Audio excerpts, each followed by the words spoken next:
जय श्री राम। आप सभी भक्तों को रामलला की प्राण प्रतिष्ठा की बहुत बहुत शुभकामनाएं। हम लोग निकल चुके हैं राजकोट से सोमनाथ जी के लिए। अगर आपने मेरी पहली वीडियो देखी होगी तो आपको पता चल जाएगा।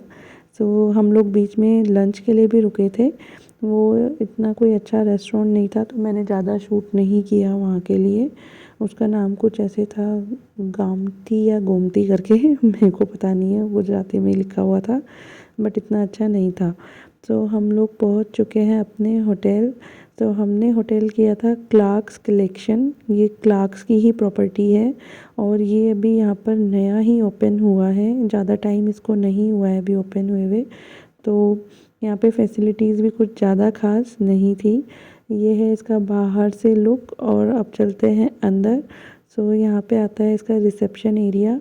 ये है इसका रिसेप्शन एरिया, बहुत छोटू सा है ज़्यादा बड़ा नहीं है। तो यहाँ पे इन्होंने लगाई हुई है सामने सोमनाथ जी की बहुत ही प्यारी सी फ़ोटो, जय सोमनाथ जी। और साथ में यहाँ पे इनकी लगी है लिफ्ट, जो कि वो भी बहुत चुटकू सी है, ज़्यादा बड़ी नहीं है। और मैं आपको दिखाती हूँ अब रूम। तो रूम है इनका ये। एंटर करते ही कर देते हैं पहले दरवाज़ा बंद, तो साइड में आती है इनके अलमीरा राइट हैंड साइड में, और फिर आता है इनके लेफ़्ट हैंड साइड में बाथरूम। बाथरूम नॉर्मली है, कोई ज़्यादा ख़ास नहीं है। और ये है मिरर। बाथरूम ये है इनका। पता नहीं इन्होंने ऐसा क्यों बनाया है वहाँ, मुझे समझ नहीं आया। और यहाँ पे ये नहाने का एरिया यहाँ पे है और ये हैंगर यहाँ लगा है, मुझे जिसका कुछ सेंस ही समझ में नहीं आया कि यहाँ लगने का सेंस क्या था इसका। तो अंदर चलते हैं। यहाँ पे है इनका बेड और साथ में यहाँ पे है बेसिक अमेनिटीज़। और यहाँ पे फ्रिज भी नहीं था, जबकि मुझे फ्रिज की बहुत ज़्यादा नीड रहती है। और ये है इनका विंडो का एरिया, जो कि कुछ नहीं है। नीचे उनका जो पोर्च है उसी का ऊपर टेरेस आ रहा है, कोई नज़ारा नहीं है विंडो से भी और यहाँ से इनकी रूम की लुक एंड फील कुछ ऐसी दिखाई देती है। हम लोग रात को दर्शन करने के लिए चले गए थे सोमनाथ जी में, और ये है अब नेक्स्ट डे मॉर्निंग का, तो हम फिर से वहीं जा रहे हैं। यहाँ पे आपको इजीली ऑटो अवेलेबल हो जाते हैं जो होटल के नीचे ही खड़े होते हैं। ये है सोमनाथ मंदिर। अंदर कैमरा अलाउड नहीं है, तो बाहर ही हम लोकल रूम बने हैं जहाँ पे आपको अपना बैग वगैरह सब डिपॉजिट करना होता है। और मंदिर तक जाते जाते ये पूरी अच्छी प्यारी प्यारी सी शॉप्स लगी रहती हैं जहाँ से आप छोटी मोटी अपने लिए शॉपिंग भी कर सकते हैं। यहाँ पे ये ब्लू बोर्ड जो आप देख रहे हैं वो लॉकर के लिए ही है। छोटा पर्स आप अंदर ले जा सकते हैं अपना पैसों वाला, बट और बैग्स वगैरह अंदर अलाउड नहीं होते। ये है, हम आ गए हैं सोमनाथ जी के दर्शन करके। बहुत ही प्यारे दर्शन रहे हैं। भीड़ बहुत होती है लेकिन उन्होंने बहुत अच्छे से उसको मैनेज किया हुआ है कि वहाँ पे आराम से आपको दर्शन हो जाते हैं। सोमनाथ जी में काफ़ी सारे और मंदिर भी हैं जो काफ़ी माने हुए हैं। इसका नाम है भालका तीर्थ। इस मंदिर में ये बोला जाता है कि यहाँ पे श्री कृष्ण जी को पैर में तीर लगा था और यहीं से वो अपने निज धाम यानी कि देवलोक गए थे। यहाँ पे इस बोर्ड में पूरी ये कहानी लिखी हुई है कि कैसे कैसे उनको तीर लगा था। और ये जो मंदिर है इसका पूरा एरिया इतना प्यारा है अपने आप में ही, आपको देख के मन करेगा कि आप बहुत देर तक वहाँ पर रहें। मौसम भी वैसे इतना अच्छा था कि मन ही कर रहा था बहुत देर तक यहाँ बैठ जाओ। काफ़ी बड़े एरिया में ये मंदिर बनाया हुआ है और मंदिर के अंदर बहुत प्यारी प्यारी गायें भी घूमती हैं और काफ़ी सारे यहाँ पेड़ हैं। पेड़ों को भी शायद ऐसा बोला जाता है ये गोपियाँ हैं। चल लेते हैं हम लोग मंदिर के अंदर और करते हैं श्री कृष्ण जी के दर्शन। जय श्री कृष्ण जी। ये हम आ गए हैं मंदिर के अंदर। काफ़ी बड़ा हॉल है, ऊपर भी इतना प्यारा उन्होंने नक्काशी करके डिज़ाइन बनाया हुआ है। और सामने है श्री कृष्ण जी की प्रतिमा। और जो पेड़ आप देख रहे हैं ये वही पेड़ है जहाँ पर श्री कृष्ण जी बैठे हुए थे और उनको वहाँ पैर में तीर लगा था। ये पेड़ आज भी ऐसा ही है, हरा, और इसमें पानी भी नहीं देते हैं। अब हम जा रहे हैं बाणगंगा, और ये है बाणगंगा। बाणगंगा वो जगह है जहाँ से श्री कृष्ण जी को तीर चलाया गया था। तो वो जो भालका नाम का जो था शिकारी, उसने यहाँ से उनको तीर चलाया था। और ये आई थिंक 1 या 2 किलोमीटर दूर है उस मंदिर से। आप खुद इमेजिन कर सकते हैं कि कितनी दूर से वो तीर चला था। और बाणगंगा में ही 2 शिवलिंग हैं जो स्वयंभू हैं, जो यानी कि अपने आप बने हैं। तो यहाँ पर भी लोग उनका अच्छे से जलाभिषेक करते हैं। वैसे उनका जलाभिषेक समुद्र की लहरें करती हैं, बट अभी हाई टाइड्स नहीं है, तो यहाँ पे लोग आ सकते हैं इस टाइम पे। तो वो पहला शिवलिंग था और ये है दूसरा शिवलिंग। सो ये दोनों शिवलिंग अपने आप ही यहाँ पर बने हुए हैं बाणगंगा में। और यहाँ से आपको सोमनाथ मंदिर जी के भी दर्शन हो जाते हैं। दूर में वहाँ पे सोमनाथ मंदिर भी है। नेक्स्ट हम लोग आ गए हैं यहाँ पे गीता मंदिर, आई थिंक इसको कहते हैं, या चरण पादुका मंदिर भी शायद इसको कहते हैं। यहाँ पर श्री कृष्ण जी की चरण पादुका हैं और इस मंदिर के अंदर काफ़ी सारे छोटे छोटे और मंदिर भी बने हुए हैं। तो यहाँ पे जो चरण पादुका हैं वो ओपन में है, वो एक छोटा सा टेम्पल उसके लिए बनाया गया है। और यहाँ पे चरण पादुकाओं का भी जलाभिषेक होता है, जो आप यहाँ पे देख सकते हैं।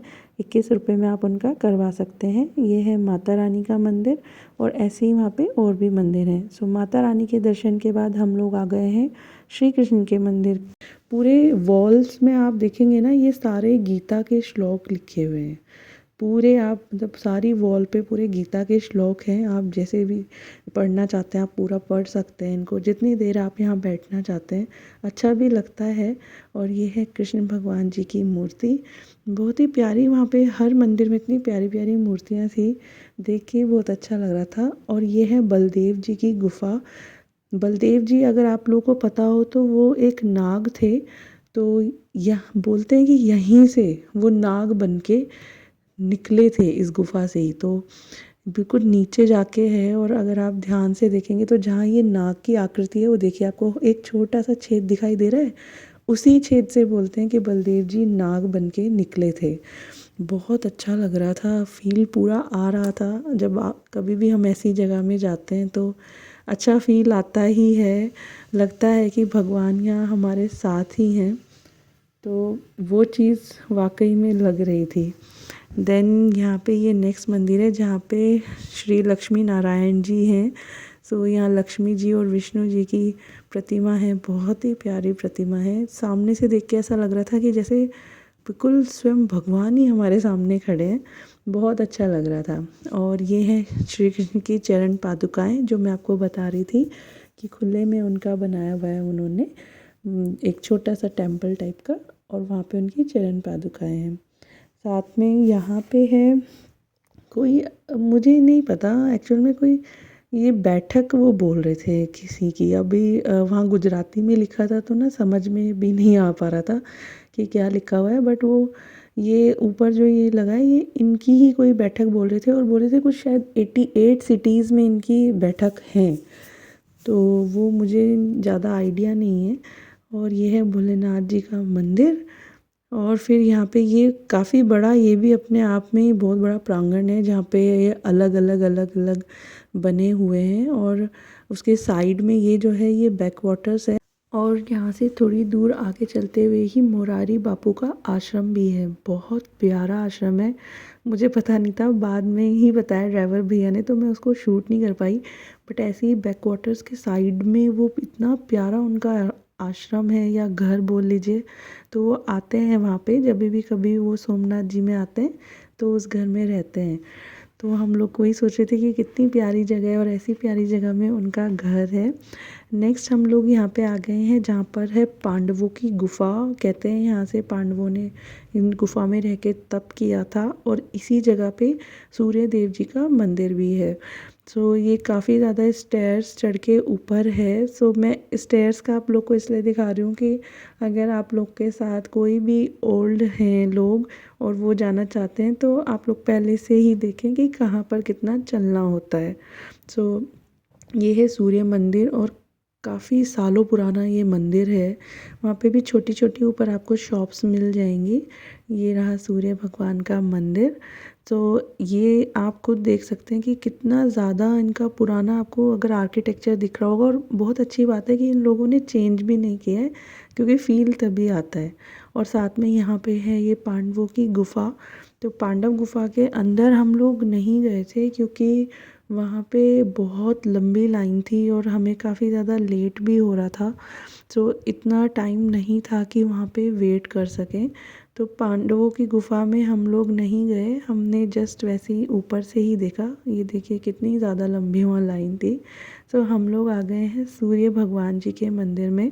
तो ये है देखिए सूर्य भगवान जी का मंदिर, और शायद मैं भूल गई हूँ बट आई थिंक ये एक मंदिर है सूर्य भगवान जी का जो वहाँ पे है, और मुझे नहीं पता और किसी जगह पर है कि नहीं है, बट या तो ये बहुत पुराना है या यही एक मंदिर है। मुझे कुछ इतना याद आ रहा है, उन्होंने कुछ बताया था ऐसा कुछ, तो ये शायद वो बहुत पुराना मंदिर है आई थिंक। और ये है सूर्य कुंड। तो नीचे तो हम लोग नहीं गए क्योंकि हस्बैंड ने बोला पहले मैं देख के आ जाता हूँ, काफ़ी सारी सीढ़ियाँ हैं। तो वहाँ पे बस सूर्य कुंड है जहाँ पे पांडव लोग स्नान किया करते थे। तो ये देखिए ये है मंदिर, आप लोग को खुद ही दिखेगा कि कितना पुराना ये मंदिर है। इतनी सारी इसमें कलाकृतियाँ उन्होंने बनाई हुई थी। खुद देख के लग रहा था कि ये बहुत अच्छा भी लग रहा था। और फिर हम आ गए कामनाथ महादेव जी के मंदिर में। और ये जो पीठ होती है ना, अलग अलग पीठ, तो ये शंकराचार्य जी हैं, उन्होंने ये इनका बनवाया हुआ है। तो ये है यहाँ पे भोलेनाथ का शिवलिंग। और यहाँ पे हम लोग आ गए हैं त्रिवेणी संगम में, जहाँ पे 3 नदियों का संगम होता है, हिरड़ा, कपिला और सरस्वती। और यहीं पे बहुत सारी बर्ड्स हैं, मुझे नहीं पता कि ये अभी इस टाइम पे आई हैं, जैसे होता है ना कई बार कि वो मौसम चेंज करने पे जो बोलते हैं उसमें आती हैं, या तो ये वो हैं और या फिर ये यहाँ रहती होंगी, आइडिया नहीं है कुछ भी, क्योंकि मोस्टली लोग वहाँ पे गुजराती में ही बोल रहे थे। तो यहाँ पे सब लोग बर्ड्स के लिए खाना लेके आए हुए थे, और उन अपने हाथ में उन खाने को रख रहे थे और वो लेके जा रही थी हाथ से, या फिर ऊपर उछाल भी रहे थे ना तो वो वैसे भी खा रहे थे। और यहाँ पे ये बोट्स चलती हैं जो आपको संगम तक ले जाती हैं। हम लोग नहीं गए थे क्योंकि काफ़ी लेट हो गया था, सनसेट का भी टाइम था और डर भी लग रहा था थोड़ा सा, तो इसलिए हम लोग नहीं गए। तो वो आगे ले जाते हैं वहाँ पे जहाँ पे प्रॉपर संगम दिखता है। वैसे तो नीचे से नहीं दिखता है, अगर ऊपर जैसे ड्रोन शॉट्स वगैरह देखो तो उससे आपको अच्छे से पता चलता है कि यहाँ पे संगम है। नीचे थोड़ा बहुत आइडिया हो जाता है कि हाँ नदियाँ मिल रही हैं यहाँ पे। सो ये देखिए यहाँ पे ये अंकल ने अपने हाथ में कुछ नमकीन रखी है, और बर्ड्स उनके हाथ से लेके जा रही हैं सारी नमकीन्स।